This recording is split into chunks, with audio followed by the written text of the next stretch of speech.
બહુ વર્ષો પહેલાંની એક વાત છે.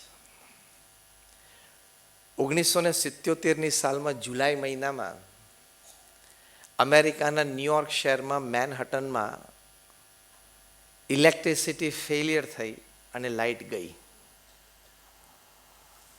અંધારપટ છવાઈ ગયો. ત્યાંના દેશો આને બહુ મોટી ઘટના ગણે, કારણ કે આવી કોઈ ઘટનાથી એ લોકો ટેવાયેલા નથી. એટલે ઘણા મૂંઝાવા પણ માંડે. એ પશ્ચિમના દેશોમાં, અમેરિકામાં આવી રીતે લાઇટ જાય તો એ તરત ફોન ઉપાડીને ઇલેક્ટ્રિક કંપનીને ફોન કરે કે લાઇટ ગઈ કેમ. જાપાન જેવો દેશ હોય ને એમાં લાઇટ જાય તો બિચારા સેલ્ફ હેલ્પ પીપલ છે, જેપેનીઝ, જાતે ક્યાંકથી સ્ટૂલ ખુરશી શોધીને ઉપર ચડીને ફ્યુઝ ચેક કરે કે આપણી ભાઈ ફ્યુઝમાં તકલીફ નથી. અને આપણે ત્યાં લાઇટ જાય તો દરવાજો ખોલીને જોવે કે બધાની ગઈ છે ને જાય.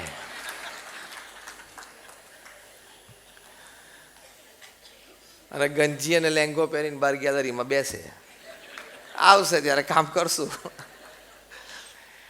Take it lightly, it depends upon attitude. એટલે ઘણી વખત ત્યાં સ્ટ્રેસ વધારે હોય છે અને આપણે લાઇટલી લઈએ છીએ એટલે સ્ટ્રેસ નથી હોતો, એ એડવાન્ટેજ છે.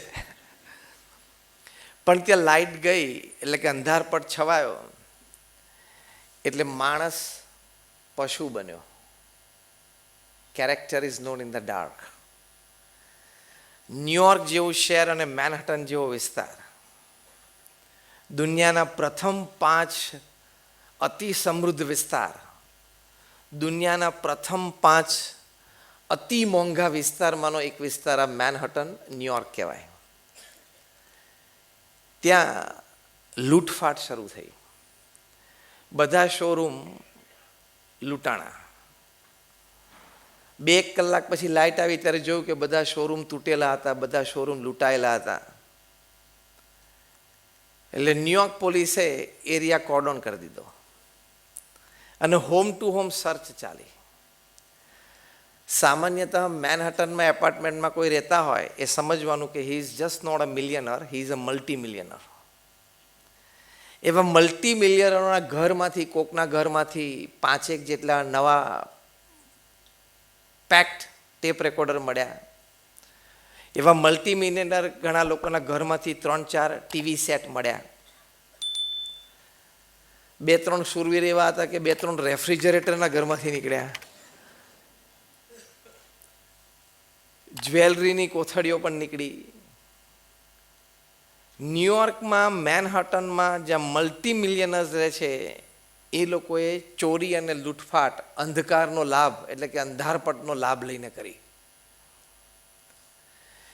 એ બધા પાસેથી એ વસ્તુઓ તો પાછી પોલીસે મેળવી લીધી, કબજે કરી લીધી અને બધા સામે ચોરીનો ગુનો દાખલ થયો. હવે આવા પ્રતિષ્ઠિત વ્યક્તિ હોય એની સામે ચોરીનો ગુનો દાખલ થાય, એ પણ આવી સામાન્ય ચોરીનો, એ બહુ ખરાબ કહેવાય. 500 કરોડનો થાય ને તો લોકો પ્રતિષ્ઠા માને છે. 500 કરોડની ચોરીનો ગુનો દાખલ થાય ને તેમ માને પ્રતિષ્ઠા વધી. એમ કેપેબલ છે 500 કરોડનું કૌભાંડ કરે. આ તો હું નાનો આંકડો બોલ્યો અત્યારે જમાના પ્રમાણે. પણ આ નાની ચોરી બધા સામે દાખલ થઈ એટલે બધાને એમ થયું કે હવે મારી આબરૂ જશે. પેલી 2 કલાક ચોરી કરતી વખતે એવો વિચાર ના આવ્યો કે મારી આબરૂ જઈ રહી છે.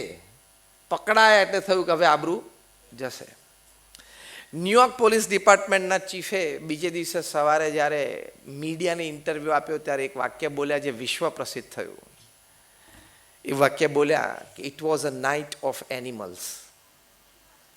હવે મેનહટનમાં, ન્યુયોર્કમાં ક્યાં કોઈ પ્રાણીઓ હોય, પણ માણસ છે પ્રાણીની જેમ વર્ત્યો, પશુની જેમ વર્ત્યો. અને એ પણ કોણ? અગેન ન્યુયોર્ક સિટીના મેનહટનના રેસિડન્ટ્સની આ વાત છે. It was a night of animals. હતા બધા માણસો પણ પશુઓની રાત હતી. એ જેમ પશુવૃત્તિ આપણે કહીએ છીએ કે પોતાનું હકનું ના હોય એ લઈ લે, એટલે એને તો હક ના હક કંઈ ખબર જ નથી પડતી, જે દેખાય બધું લેવું જોઈએ ને. એવી વૃત્તિ જે માણસમાં છે છતી થઈ અને માણસ એવી રીતે એક્સપોઝ થયો. એટલે આમાંથી એક મુખ્ય વાત એ સમજવાની કે વેલ્યુએબલ્સ પ્રત્યે એટલે કે મોંઘી ચીજો પ્રત્યે, મૂલ્યવાન ચીજો પ્રત્યે આપણું આકર્ષણ હોવું સાહજિક છે એની ના નથી, પણ મૂલ્ય ખોઈને મૂલ્યવાન ચીજો પ્રાપ્ત કરવાનો પ્રયત્ન કરવો એ વાત ખોટી છે. What is wrong is you put aside values to get valuables in life, which is wrong and which must be addressed properly. બધાએ મૂલ્યો નેવે મૂકી દીધા, પ્રામાણિકતાના, નૈતિકતાના, બધા જ મૂલ્યો નેવે મૂકીને પશુ રૂપે વર્ત્યા. અગેન, મૂલ્યવાન ચીજો તમે તમારી જાત મહેનતથી ખરીદો, પહેરો, વાપરો, ભોગવો એની ના નથી, પણ મૂલ્યોને મૂકીને જે અત્યારે 21મી સદીમાં આપણને ખૂબ દેખાય છે કે મૂલ્યોને મૂકીને મૂલ્યવાન ચીજો લેવા માટે દોડે છે, ત્યારે ઘણી ઠોકર ખાય છે. વ્યક્તિગત જીવનમાં ઠોકર ખાય, સામાજિક જીવનમાં, પારિવારિક જીવનમાં ઠોકર ખાય, પ્રતિષ્ઠા, આબરૂ પણ જાય. એટલે આ વિષય સમજવા માટે ખાલી આ દ્રષ્ટાંત એટલે કે આ સ્ટોરી ઇઝ ઇનફ કે વેલ્યુઝના ભોગે વેલ્યુએબલ્સનો પ્રયત્ન કરવો નહીં. નીતિમત્તા અને પ્રામાણિકતાથી કામ કરીને જેટલું મળે એમાં સંતોષ રાખવો.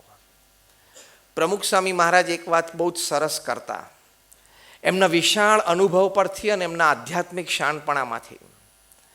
પોતે કહેતા કે પ્રામાણિકતા રાખીને, હું એમને એક્ઝેક્ટલી વર્ડ ટુ વર્ડ અને લેટર ટુ લેટર કોટ કરું છું, પોતે કહેતા કે પ્રામાણિકતા રાખીને સૂકો રોટલો મળે તો એમાં પણ આનંદ આવશે, અને પ્રામાણિકતા છોડીને 32 પકવાનનો થાળ મળશે તો પણ અશાંતિ રહેશે. આ મહાપુરુષનું આ વાક્ય, એમનો અનુભવ, આધ્યાત્મિક શાણપણ અને વાસ્તવિકતા જે સમાજમાં આપણને દેખાય છે એ આ શબ્દો છે. તમે તમારા મહેનતથી મૂલ્યવાન ચીજો પ્રાપ્ત કરો અને તમે એનો ઉપભોગ કરો એ માન્ય છે, પણ મૂલ્યો ખોઈને તમે મૂલ્યવાન ચીજો પ્રાપ્ત કરો એ ઘણા બધાને અમાન્ય છે. એમાંથી સૌથી વધારે તમારા ઇનર કોન્સાયન્સને અમાન્ય છે. આજે નહીં તો કાલે, ને કાલે નહીં તો પરમ દિવસે તમારો અંતરાત્મા તમને સુવા નહીં દે. અંગ્રેજીમાં એક કહેવત છે કે no pillow is as soft as a clear conscience. No pillow is as soft as a clear conscience. રાતે તમે બેડરૂમમાં જાઓ અને પોચામાં પોચું ને સારામાં સારું ઓસીકું જેની ઉપર માથું મૂકીને